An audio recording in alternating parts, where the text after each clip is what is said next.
a guy in an 8-hour period, what he does, this machine is gonna do in 20 minutes or less.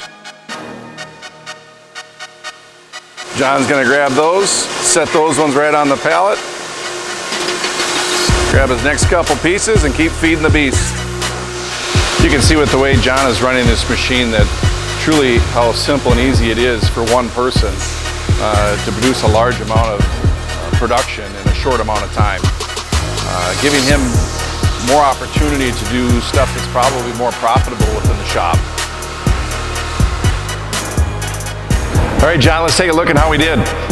We see he did 71.02 feet in just over a quarter an hour, about 16 minutes, John. Let's take a look at some of these edges.